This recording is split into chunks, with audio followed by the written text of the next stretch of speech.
ปู่กับหลานกำลังไปเห็นบ่ก็ปู่น้ำคนหลาน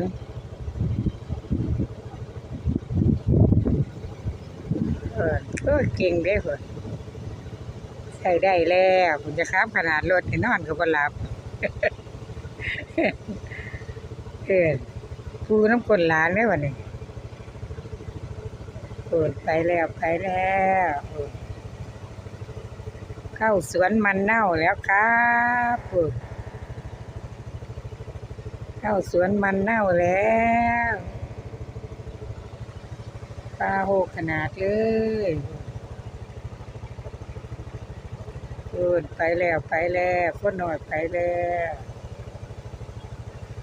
ผู้กับหลานฮัดก็ไปเอา